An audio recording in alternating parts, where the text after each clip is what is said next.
Call the meeting to attention. In order, thank you very much. We have a lot of items to try to transact this evening, so appreciate it. We can all cooperate and move right along. In recognition of all of our agenda items and public input, let's move right into the minutes. I assume everyone here has received in their board packet our minutes from last month's meeting. Any discussion? In the executive director's report, will there be an update on the Hispanic support group? Yes. Well, not as part of my report. But somebody will be making that report. Then I'd move we approve the minutes. I would second. Those in favor? Aye. Opposed, if any? All right, thank you very much. Okay, again, we have a lot of public input this evening, so I'd like to, and again, as always from the beginning, I apologize right up front if I butcher people's names. I'll turn to Carol for as much help as I can.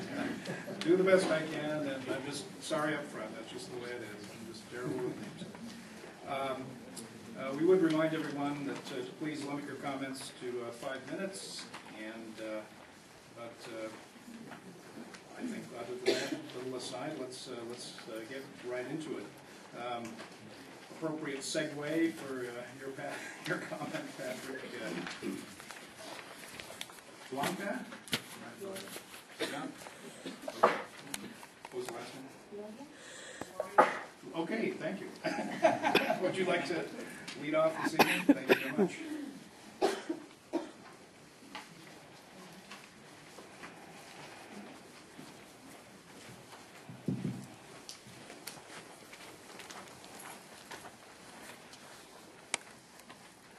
Good evening. Excuse if my voice breaks, but I'm nervous. Good evening, board members. My name is Blanca Loria, and we were here last month. Well, I'm the coordinator for a Spanish support group, and we were here last month to request the board to let us hold our meetings here. And they did agree.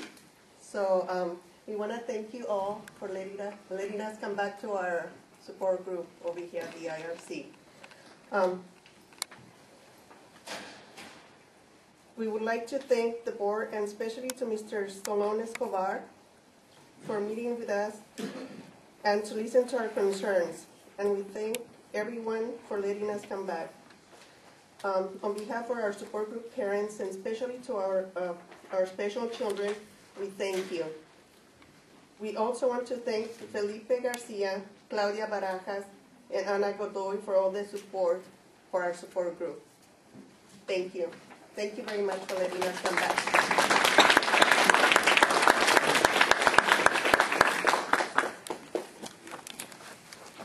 Okay.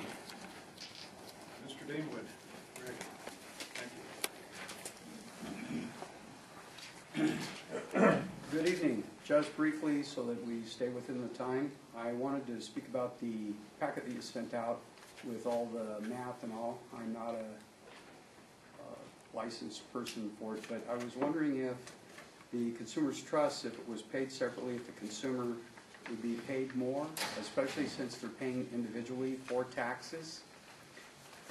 I would also suggest that annuities are looked at also. ING right now is paying 3%, and it's a solid 3%. Annuities, the principal, of course, can't be lost, and I'm looking at some of the instruments, and it seems like those are instruments where the principal could actually suffer some loss. Also, I was trying to brainstorm. I know that there are much smarter folks than I here that could possibly come up with some ideas about using email, fax, or mailed forms to ask for current updates for school-age consumers' services. The services are being paid by the schools. I was hoping the savings would help balance the budget and allow for IRC to develop a trained staff of advocates for parents that can demonstrate to the school district that is not cooperating that needs to come into compliance. I think the parents would really appreciate that, and there are a lot of parents out there that are taking care of the needs of their children at this point in time and might be open to an advocacy. I had one gentleman at one of the other meetings with IRC that said he just paid $400 for an advocate, and maybe if there was some way even for IRC to get a portion of payment or something, that would add to the fiscal issues of assistance.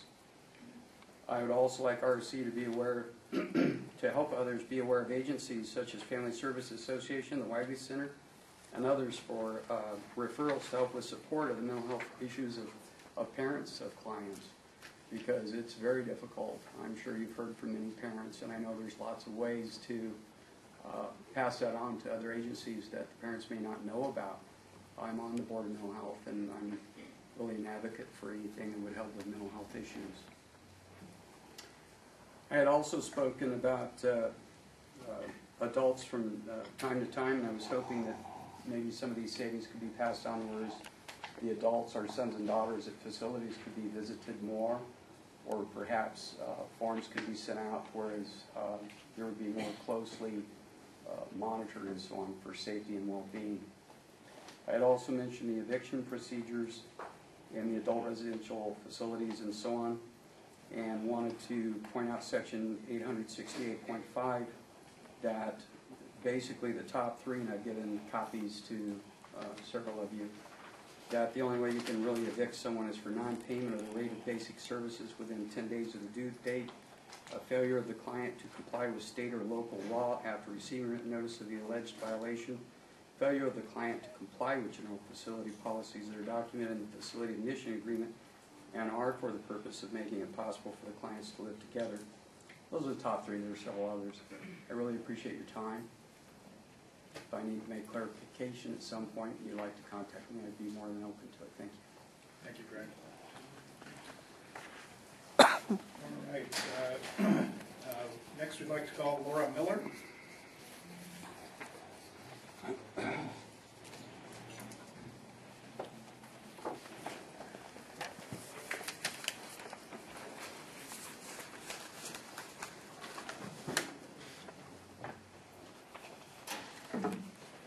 Good evening. I'm kind of actually sad that I have to make this disclaimer, but I'm actually very fearful to stand up before you tonight, not necessarily from the board, but so many at IRC feel that there's still such a level of intimidation and retaliation for those of us that speak up, and so I wanted to come here and just talk about some of my concerns.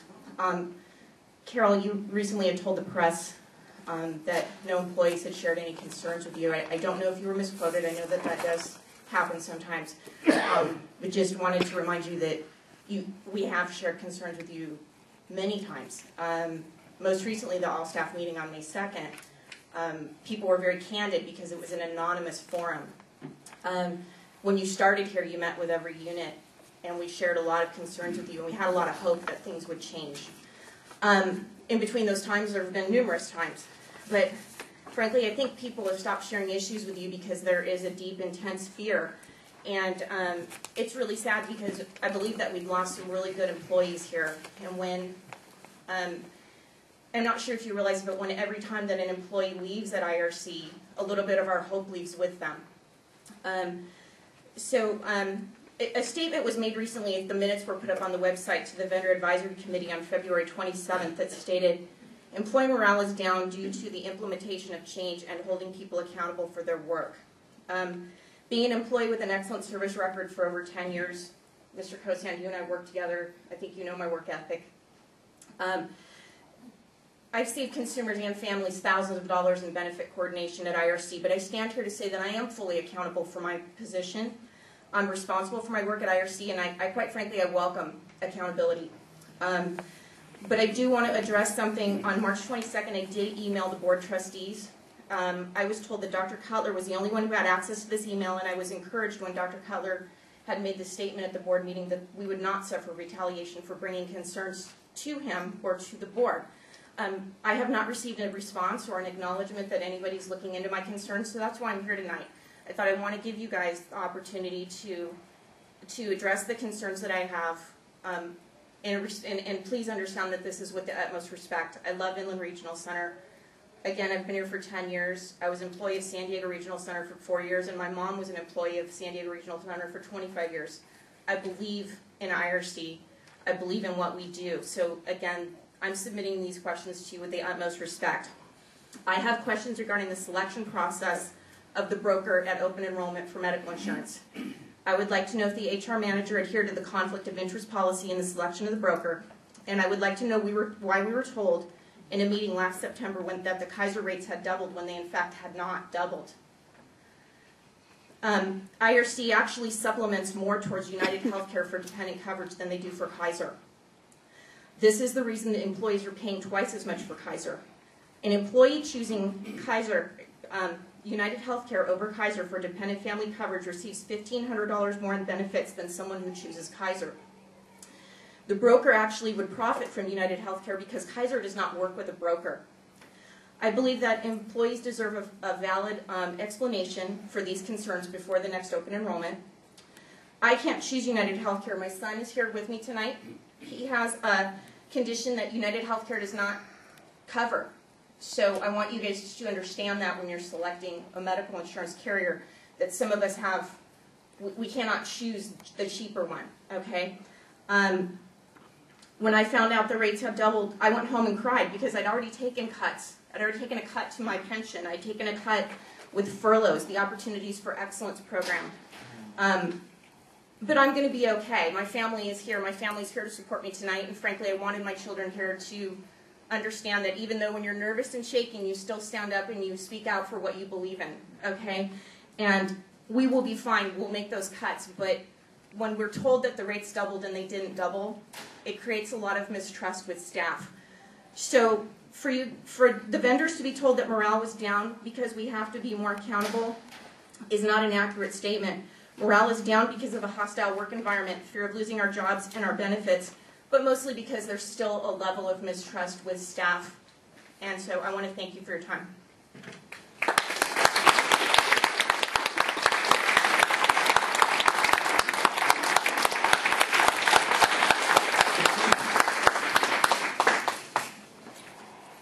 Thank you.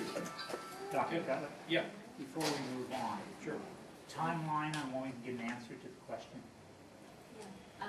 We can do that pretty rapidly. We can get certainly a response back to you within a week. Okay. So 2 would be fair? Pardon me? 2 would be fair? 2 weeks. Certainly. Well, no, things come up, you know. Okay. Thank you. Ken Willets.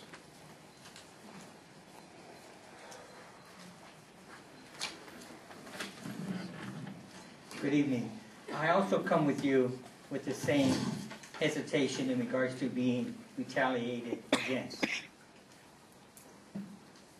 My name is Ken Willets. I have been an employee of IRC for 9 years. I, like so many of my colleagues, love the mission of IRC and with more than the 27,000 consumers that we serve and their families. I am a grandparent of a consumer of IRC. Excuse me. I have prepared a speech requesting IRC to establish a staff advisory committee to help improve employee morale.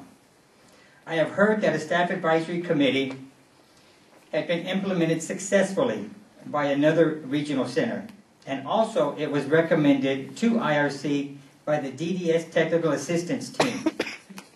But that was a speech I prepared for tonight that I am not going to give. During the past 2 weeks, things have changed for the worse at IRC. I no longer believe that a staff advisory committee is a valid alternative, as I cannot find employees willing to participate due to fear of retaliation, as Laura just mentioned. The IRC whistleblowing policy is intended to encourage and enable employees to raise serious concerns. The policy is established to ensure that IRC's board members, officers, and employees can report in good faith suspicions, concerns, or evidence of illegal, unethical, or other inappropriate activity without fear of retaliation. Let me repeat that again. Without fear of retaliation. The policy goes on to state an improper regional center activity means an activity by an employee, officer, or a board member that is a violation of a state or federal law or regulation. The next step is the most important. No director, officer, or employee in good faith reports a violation of the IRC Code of Ethics shall suffer harassment, retaliation, or adverse employment consequences. On behalf of the safety and morale of my fellow employees, I am concerned that employees are not able to raise questions and ideas and concerns without the fear of retaliation or termination. As a person with a background in accounting and finance, I read my paychecks carefully. Recently, it came to my attention that there may be an issue with how IRC is computing and reporting payroll taxes relating to the furlough pay. I tried addressing this with my supervisor, the HR manager, and even with a board member, as is permitted by IRC's recently adopted whistleblowing policy. This issue was also brought up to management 9 months ago with no resolution.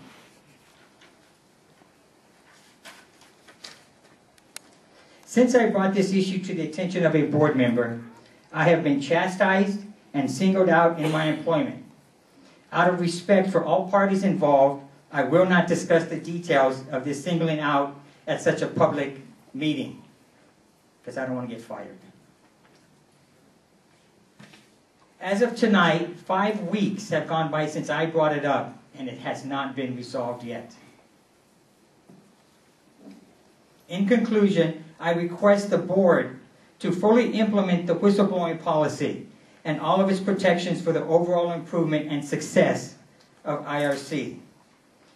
On another issue, if later on in the evening, if we get to you guys voting whether to cancel 1 or 2 of the furlough days, please take a look out in the audience and see all the families that you're going to be affecting.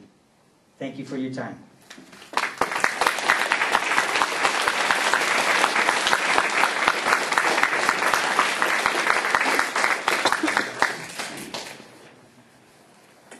Diane Zappian?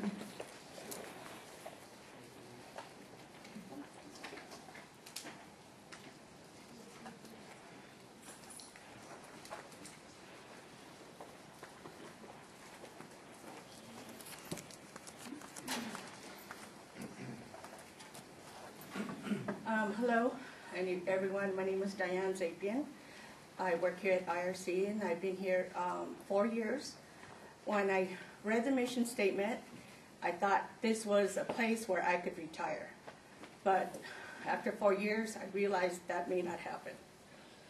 I am nervous to speak today because of fear of retaliation, because people who have spoken in the past have been disciplined and terminated. But this is too important to not speak. We help to teach consumers and their families how to advocate for themselves and how to demand respect from others. Yet as professionals who work hard and dedicated to helping people with developmental disabilities, we don't feel respected. Instead, many of us are afraid or belittled when we come to work. We want a union so that people who do their jobs well will be respected and secure in their jobs and can be happy and proud to come to work every day.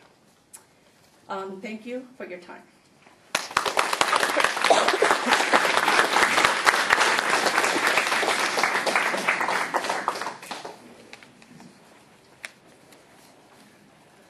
Mark Hollett?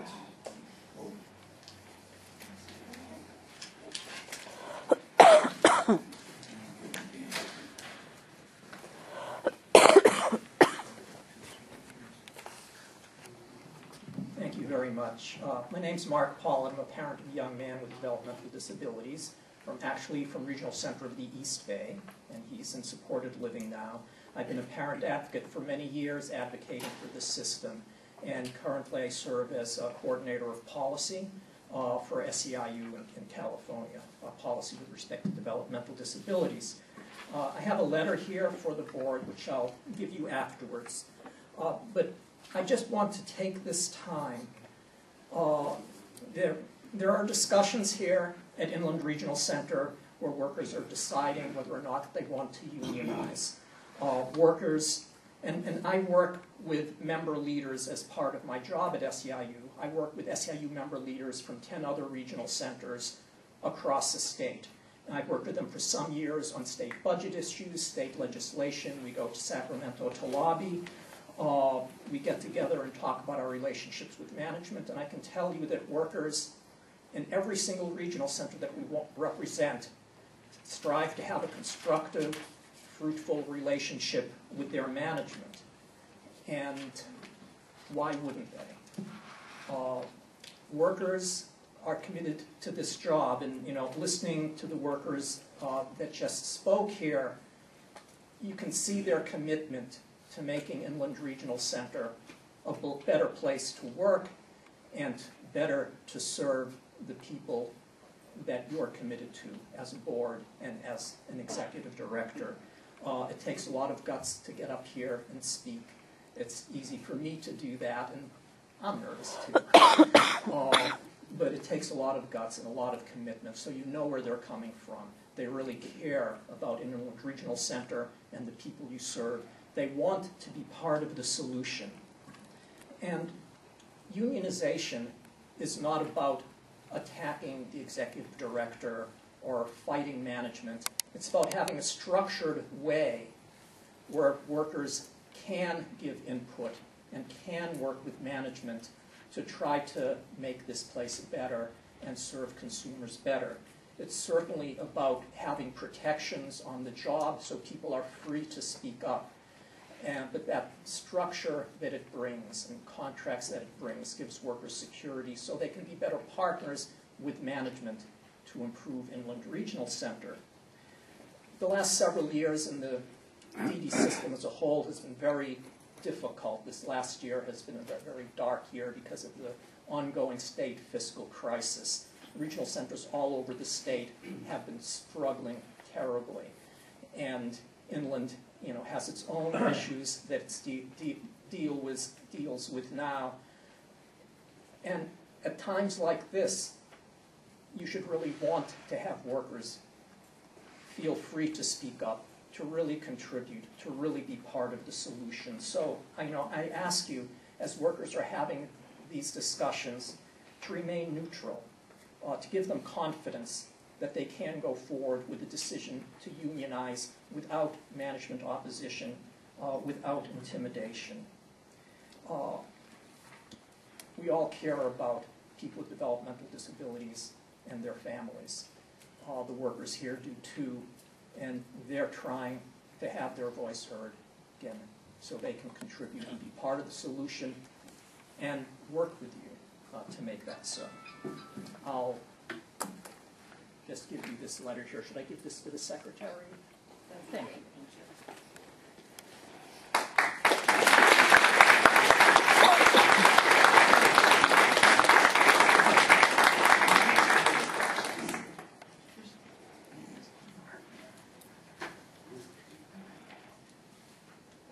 I just apologize again up front. Amar Bajwa? Pretty close. Thank you.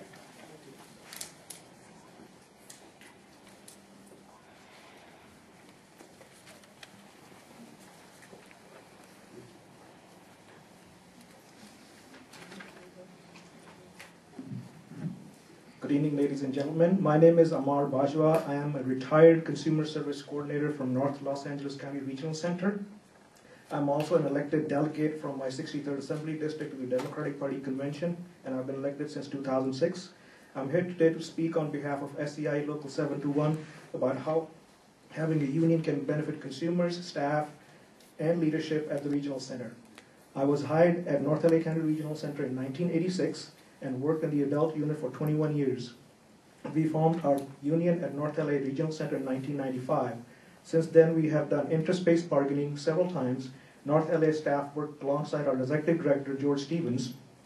We have very good working relationship with the administration, dealing with union issues, employee issues, as a work as a team to resolve the budget crisis for our regional center.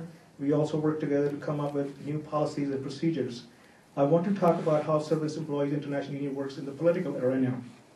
A united workforce can make a huge difference in advocating for state funds. We have a strong statewide SEIU Developmental Disabilities Council, which has more than 100 members. It includes regional center staff, clients, families, and vendors. We meet face-to-face on a quarterly basis, and we have several conference calls every month. The council discusses various issues that may impact our consumers and decides on what actions we need to take to protect the work we do. We are here to provide services to our consumers and their families under the Landman Act. SEIU does an incredible job of working for better state funding for DDS. In the 90s, SEIU played a pivotal role in getting caseloads capped at 1 to 62. We hope we can get that back again.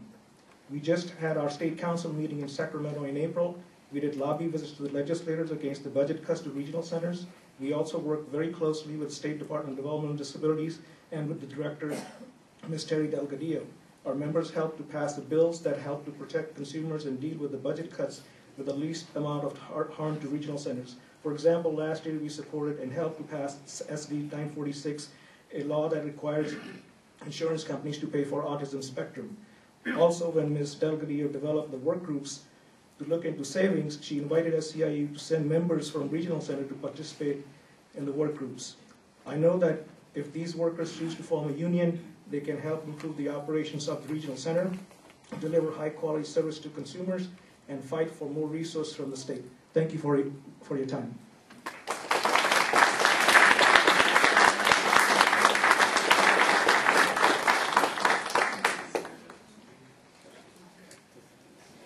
Ernestine Brown.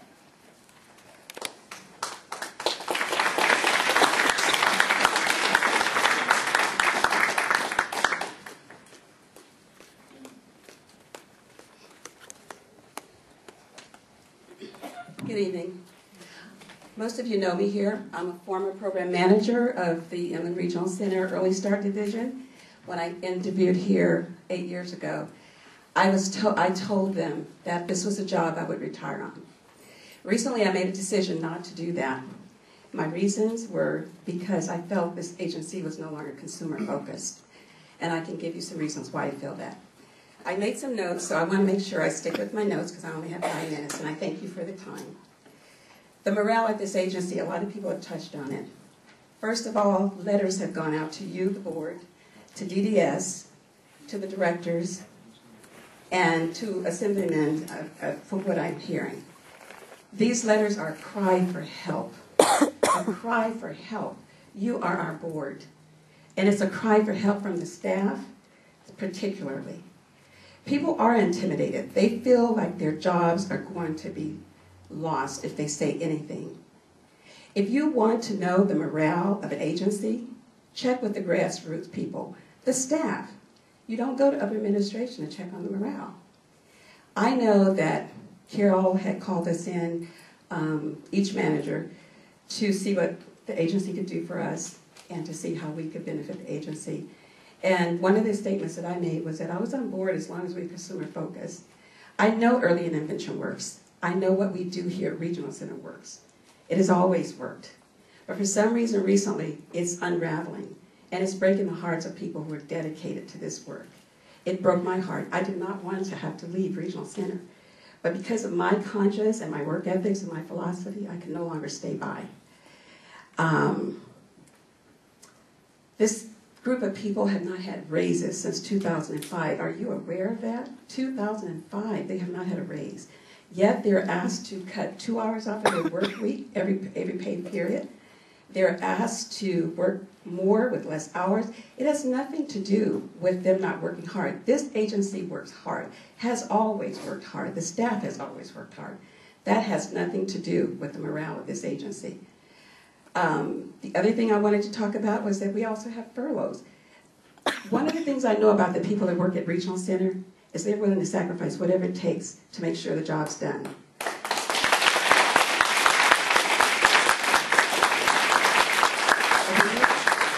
But when you ask them to go above and beyond what they can do, they have families.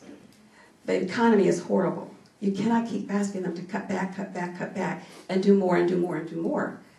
2%. They had an incentive called 2% that we would give to them. Recently, we as managers have been asked to go back, look at it again, rework it. The staff maybe have not met the agency's policies. Sometimes those policies have been knee-jerk policies that are vague.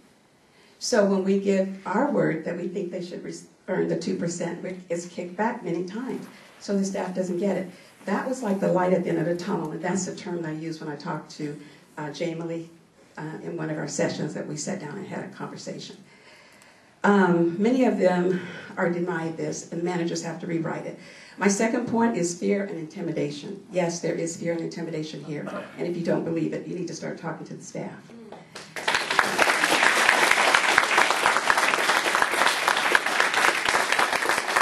If you look around and look at the people that have left this agency, that some of them have been pillars of this agency. People that have trained me when I came in, people that were there, because we become friends across this agency, not just in one department, but across this agency. We care about each other, we care about the consumers. And people have been asked to leave. They state this after they go. You don't know that until they leave. Or they have chosen to leave on their own. Positions are changing. People are being moved around, and the change is inevitable. We all know change is inevitable. But when change is without a purpose and without an expected quantitative outcome, that change should not be done. I think if the president can take 100 days to view and see what he needs to do before he changes in the country, so should we. So when you take on a department, you should not make change until you see, 1, get to know the people, 2, see what the program is all about, and 3, see where those changes will affect an effective outcome. The next thing I wanted to bring out was that the reason you have the union on the heels of the Inland Regional Center, it's not the first time. They've been here before in my whole tenure since I was here. It's because people feel like they have no voice. And they feel like if they talk, that they don't have anonymity. And so they're afraid. But someone needs to listen. Somebody needs to listen.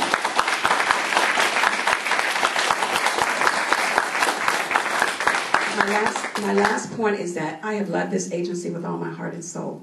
I will always love Inland Regional Center. It touched a part of my being that I don't think any other career of mine has touched. I love the kids, I love the babies, I love the families. I was a caseworker before I became management. I did management years before I came here. But I started out as a caseworker here, and I loved what I did. And I moved up in 2 years to management, and I loved what I did then. Would still be loving it. But I just cannot, in good conscience, do something that I don't believe in. And I needed to come here tonight because people go, they feel these things, they say these things on the outside, but nobody comes back to advocate for the staff that's left behind. And I wanted to raise my voice and have a word. I gave a 2-week notice to this agency. I gave it on a Thursday, and on a Friday, April the 30th, the busiest time of the month, I was asked to leave. It was stated to me that we know you've given your 2-week notice. Yes, I did get paid through the time that I was going to leave. We know that you gave your 2-week notice, but we'd like you to leave now. The thing that I'm asking for is a written apology because the staff thinks that I was fired. I was not fired. I left on my own accord, but I was asked to leave early. I left my colleague with stacks of work to do. She had to put in a late night to finish that stuff. We had one program manager who was out on medical leave and one program manager down. If you don't think that we need help in early start and it's not a critical position that we need to be filling, then I don't know what else we can say. The workload across the agency is going higher and higher and higher. It's not because the staff doesn't work. They give their blood, their soul, their heart here. It's not because they're not working. It's because they need help. So the board, as the board, you need to figure out how you can help them. Because I'm no longer here. I've moved on. I'm doing fine. But I love the people that I left behind, and I want to see justice done for them. The last point that I wanted to make was, you are the board of IRC. And I'd just like to know, what will you in good conscience do to turn the morale around of this agency, to help the staff see that there is a light at the end of the tunnel. Possibly there may be a time when they can get a raise. And what are you going to do about the fear and intimidation that they feel here? If you don't stand for something, you fall for anything. Thank you.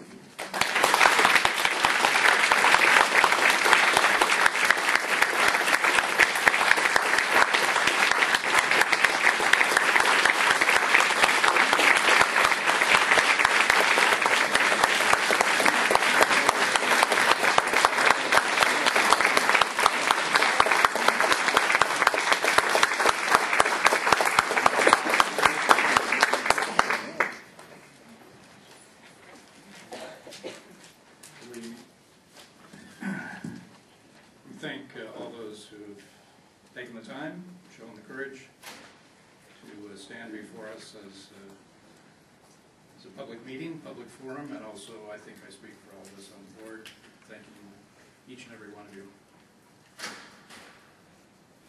Do you have some more public input?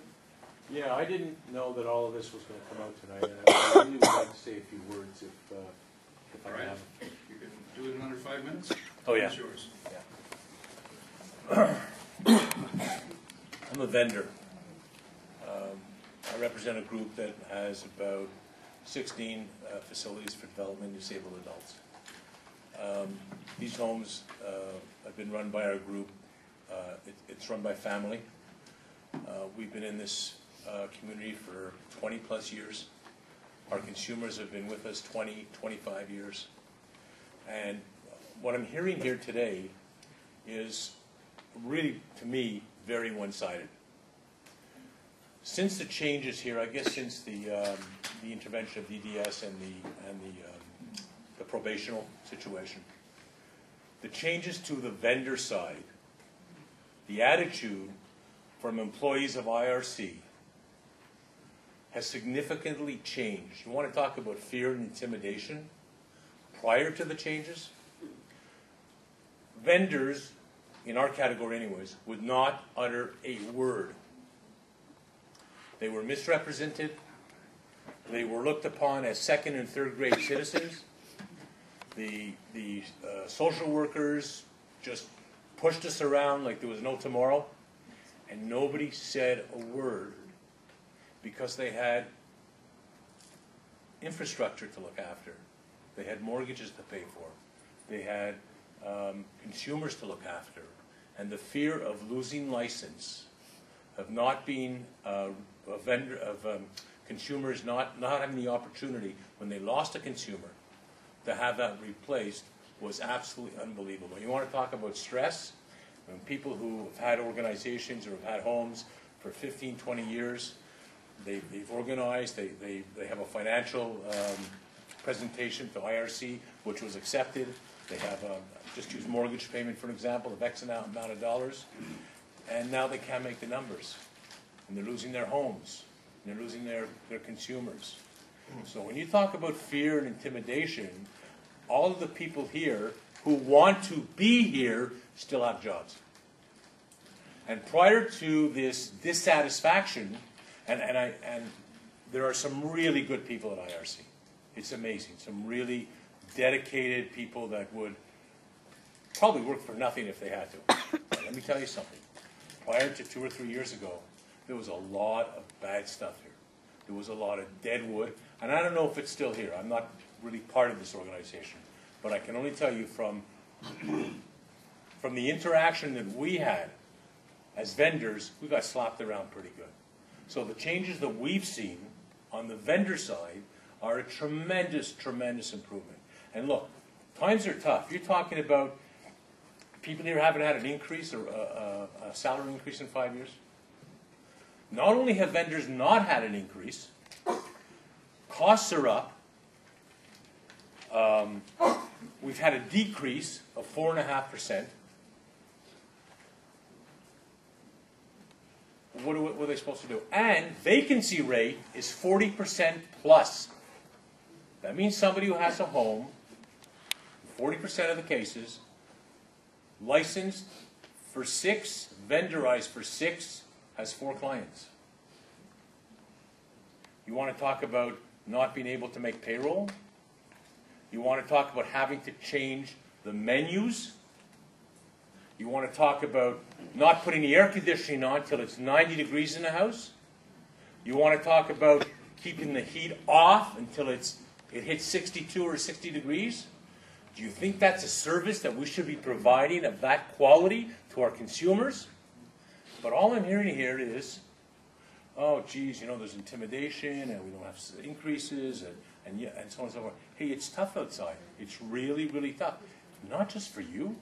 It's tough for the vendors. It's tough for the services that a lot of vendors are not able to provide for the consumers any longer. Union or no union doesn't make a difference. That's not what I'm talking about. If a union will work and make it better, that's fine. I don't think it will. But that's not my area where I am. I just want you to know, from the other side of the fence, hey, these folks have... What Carol and these people bought into 2.5 years ago or 3 years ago, whenever they came in, is absolutely insane. You couldn't pay me enough money to take over this organization 2.5, 3 years ago.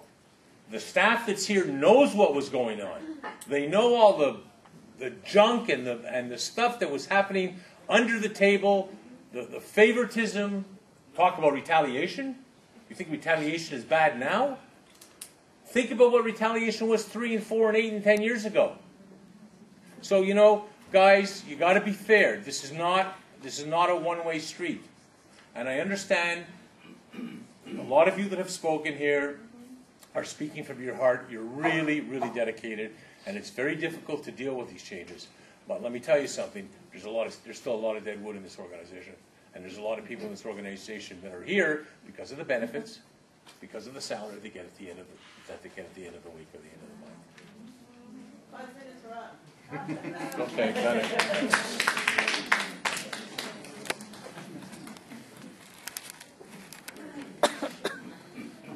Appreciate a little courtesy.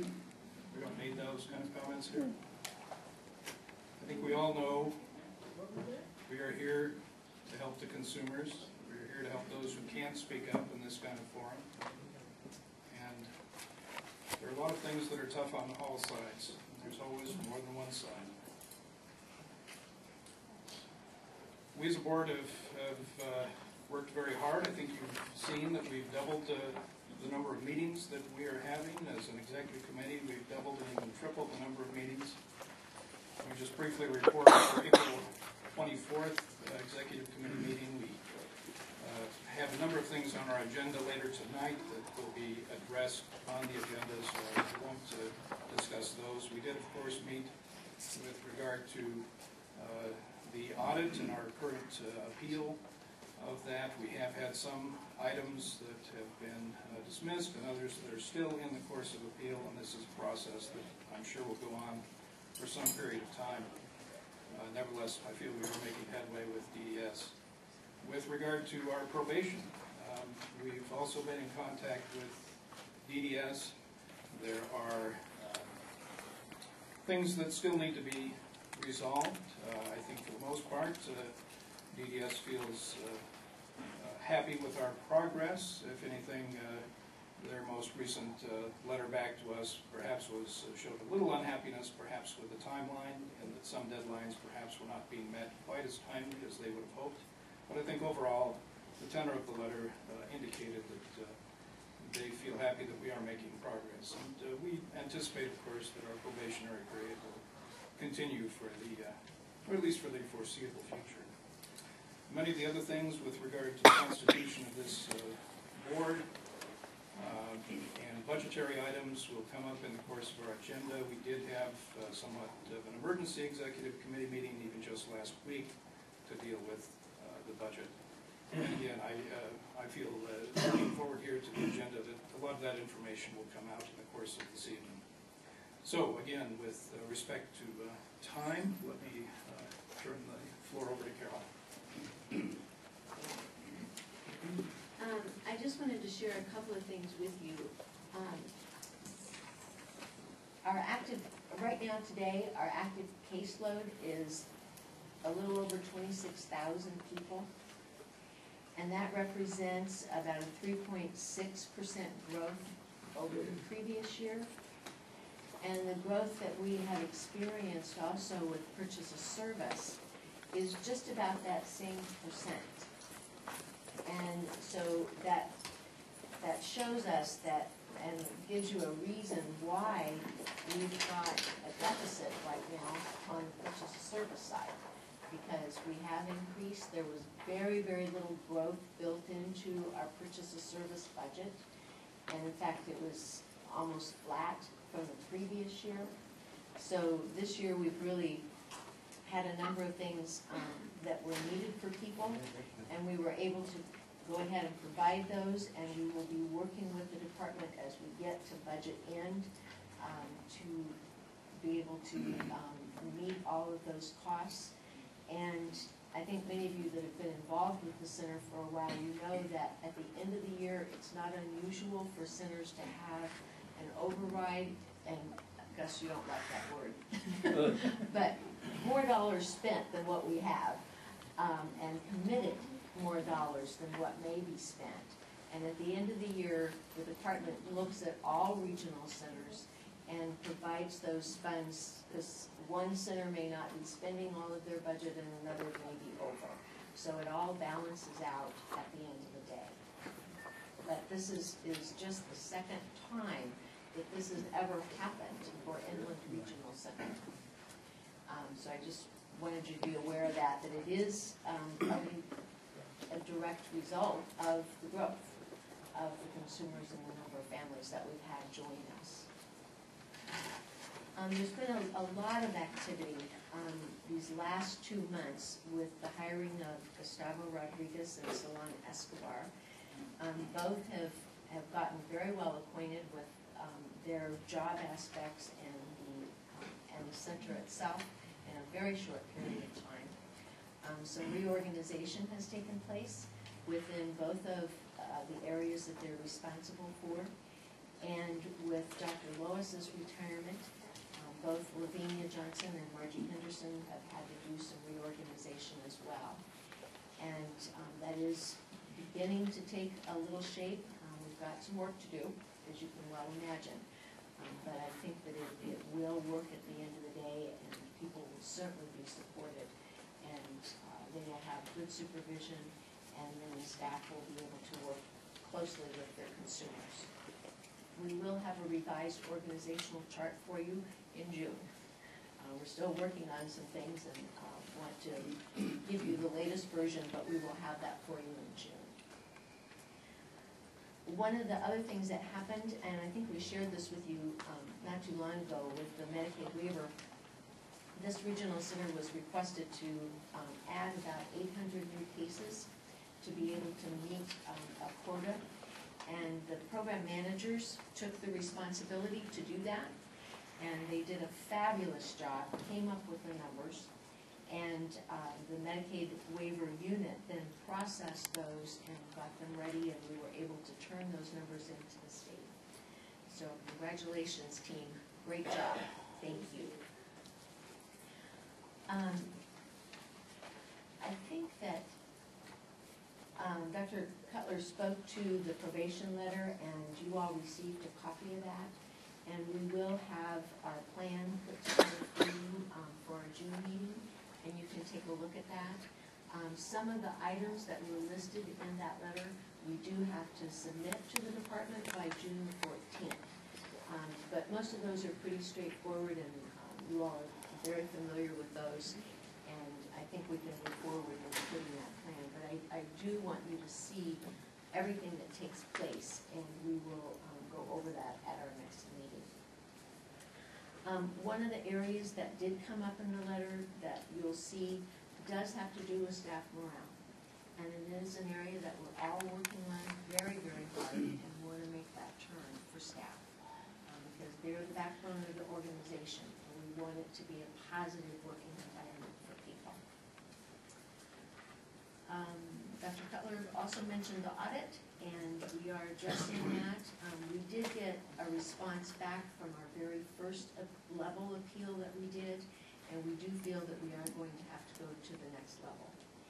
And so we'll keep you up to date with that. Some of you may have had an opportunity to listen to news throughout the day. and you heard about the governor's budget for the upcoming year. You know, he's very nervous. When you listen to him talk, you can hear that in his voice. He has projected that right now we're $16 billion short of what they hope they would be at the end of the current fiscal year. And the governor is proposing an increase in sales tax as well as an increase in income tax for those people that earn more than $250,000 a year. So that's on the ballot for November, and we'll see what happens with that. And if that doesn't go through, then you can well imagine that there will be a lot more work to be done on the budget and making that even. Who was all?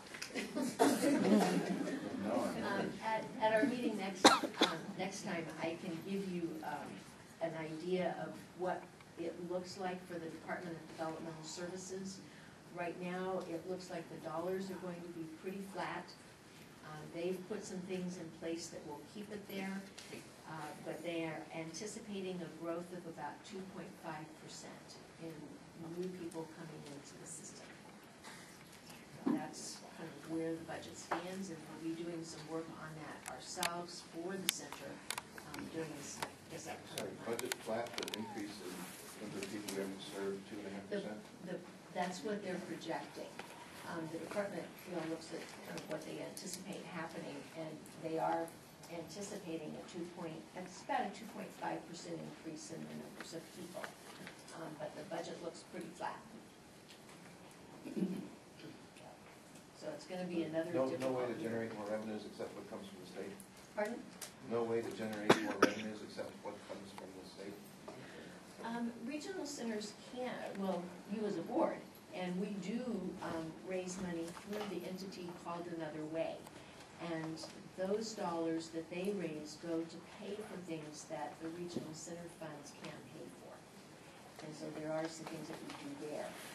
The last couple of years, we've had some grants where we've been able to support a few staff to do certain activities, and one of them was from First Five, and it was the dental grant that you all have heard about. That was providing services to little kids, actually babies, and helping moms understand what good dental care was all about, and fluoride treatments and those kinds of things that little kids need. And so it was talking with them and giving them that education. And also doing a lot of work with dental hygienists as well as dentists in how to support people with developmental disabilities and provide that service. Maybe we can table this, but is there going to be a golf tournament in the desert in a couple of weeks? I think Susie's going to talk about that. Oh, good. It is coming up, this Saturday, in fact. Oh. Yep, so it is coming up. So that concludes my report. Thank you. Yes. Before we move on, would it be possible on the letters that we get from the state to just reduce that down to a one-page chart? Oh. Issue in 3-letter words? Yes, Who's responsible, if it's open or closed? Yes. And what's the status? yes. And And if in we fact- could just have that put on the agenda every month automatically with an update? Sure, we can do that. Sandra did update the chart that we've been working from, that staff has been using to keep us on target. And so that is up to date, and we will have that for you. Because it would just make it easier for me. I don't know about the rest of the board, but Sure. 6 pages of governmentalese is more than That's I why want we to be. reverted to a chart ourselves. So. Financial report, yes?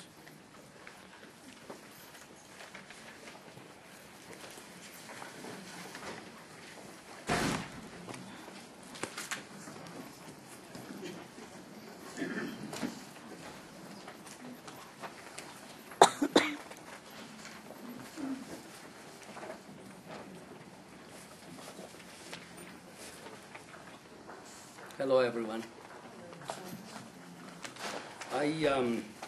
Last report I presented to the board was for the month of February, and we had at that time we were projecting a large deficit.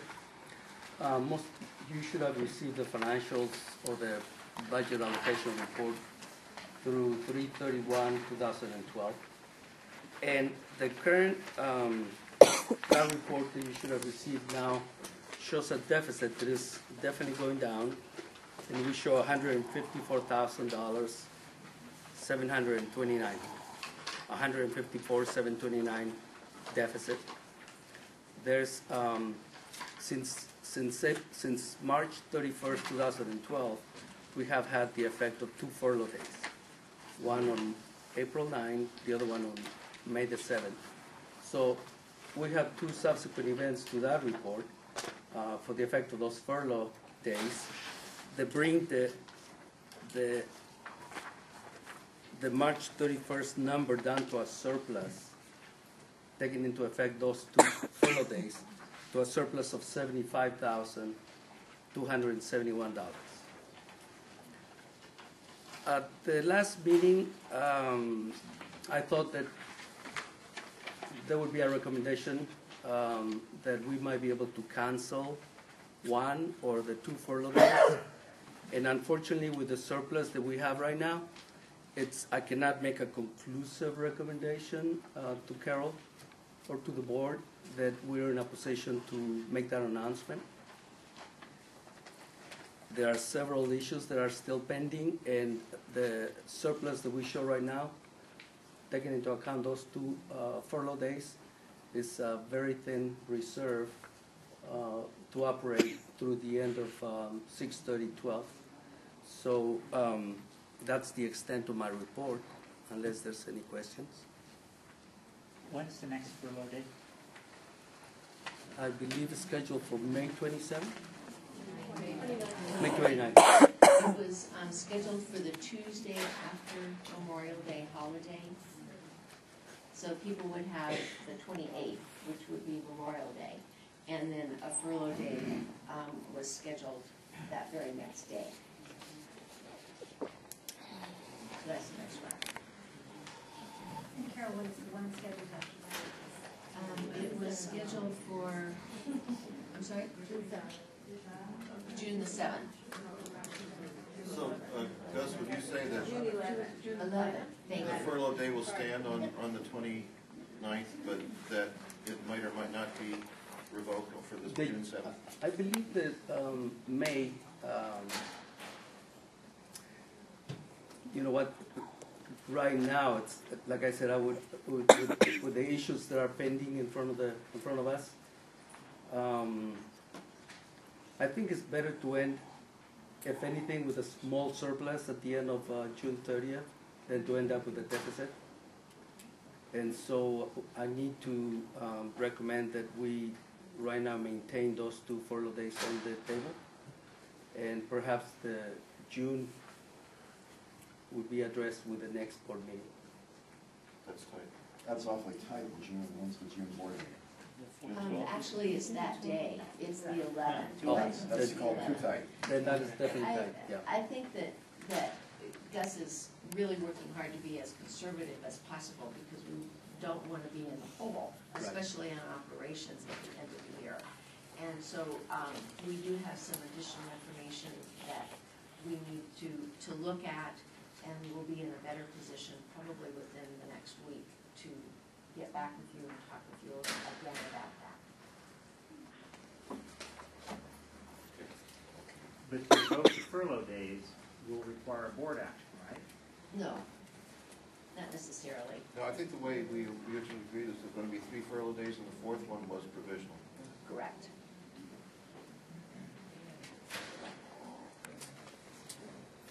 You could give us the authority to go ahead and do that, or you could leave it as it is, and then we will keep talking as we have. A furlough day saves how much? About 115,000. Okay, so if we didn't impose a furlough day, we would spend another 115,000. Right. Okay. And 2 furlough days would be 230,000. Right. Well, I don't see any possibility that the furlough day after Memorial Day will be revoked.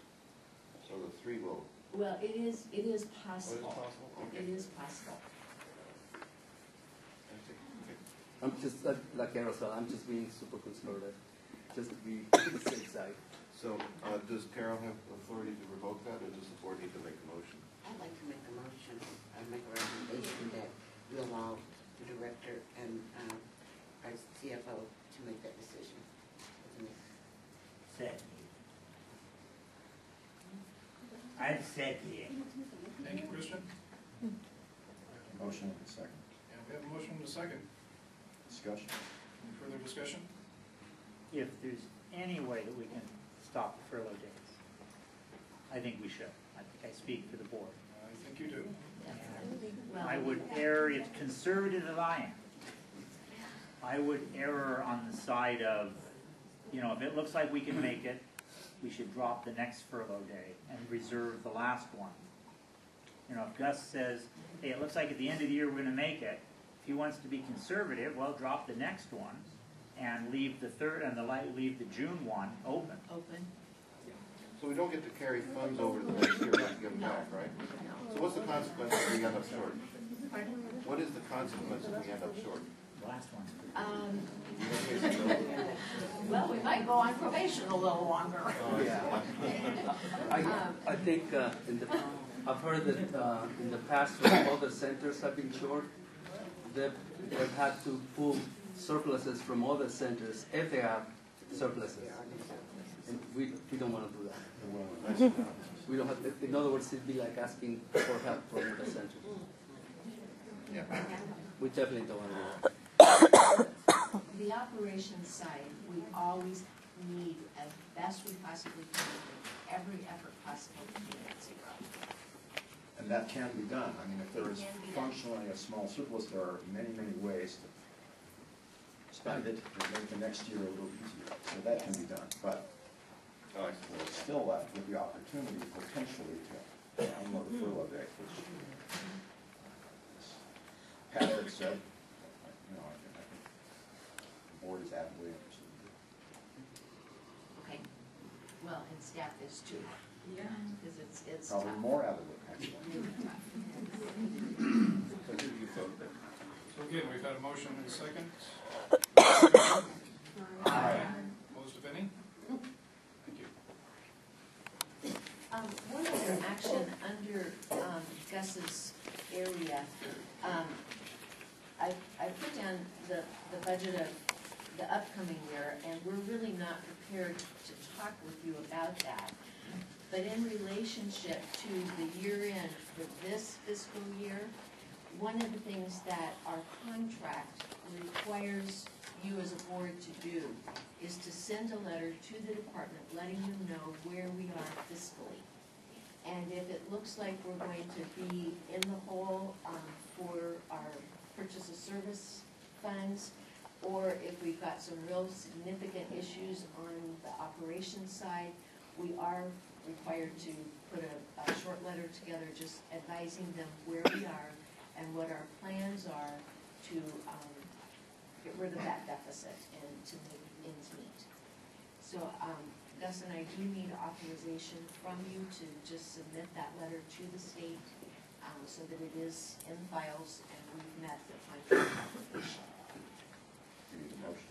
When is that due? Usually at the end of May, no later than the end of May. So moved. Second. Discussion? Those in favor? Aye.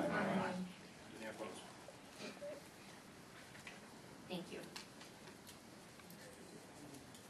Benita? Good evening, everyone. I'm sure you've all got my little memo.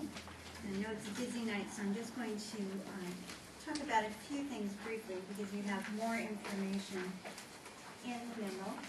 And in addition, I wanted to remind you that the full minutes of the VAC will appear on the website after they're voted on at the next VAC meeting. I think the themes that came through at our meeting on April 16th are similar to what we've discussed before. Vendors are concerned, of course, about higher costs and worried about the budget. They're also pleased with the ability of the vendors to work together in different vendor groups to kind of discuss common problems and come up with solutions. And the other thing that has been working very well for the pre-vac meetings for the different vendor groups are the trainings that the different vendor groups have requested, and that's been a really good source of information.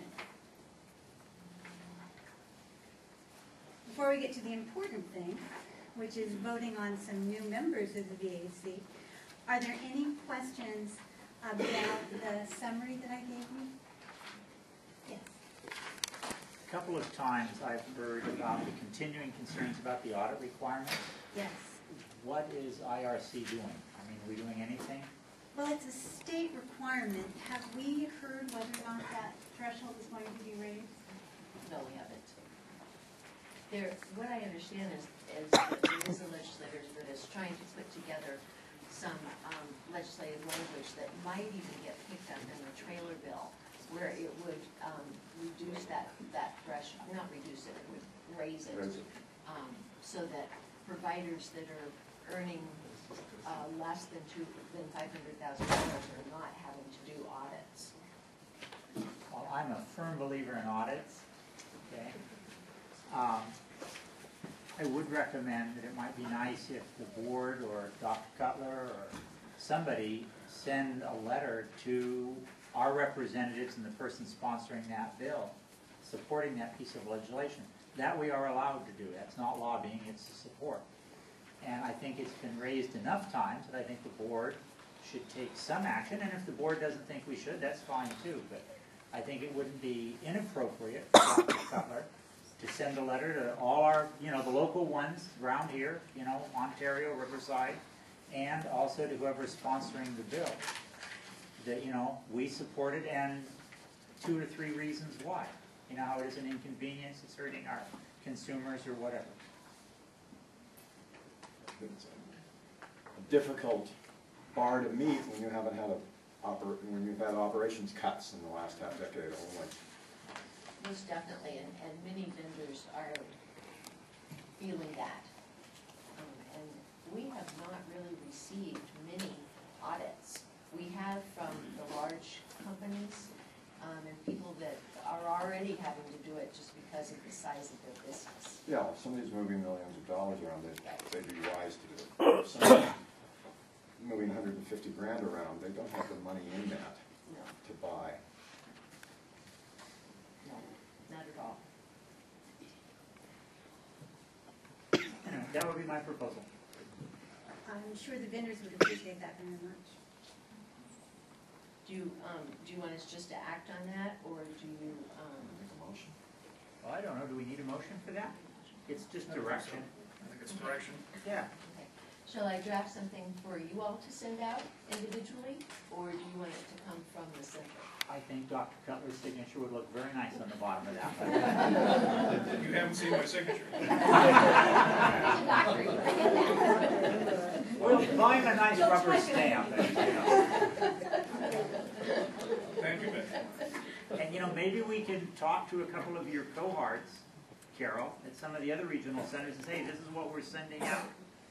If you haven't, you might want to consider it. And you said you had an, I'm sorry, That may Karen. be something you want to share with the other I will. chairs of the. Well, I'll send out an email on that. And Patrick, you had another question. Well, just a quick thing. What is this is because I'm ignorant, an SLS? Supported living service. Okay. Okay, and SIRs are? Okay. Something you don't want to get. Okay. There is one for good news. So it might be helpful if I spelled things out some instead of just using a list of Yeah, it would be nice, at least for me and maybe for Christina, she's new. Just guess. Yes, sir. I won't tell you what some of the things is, I guess. I will try to spell that out. Any other questions? Well, we do have a couple of new members to the VAC that have been nominated and approved by the VAC, but then up here for your approval, your stamp of approval.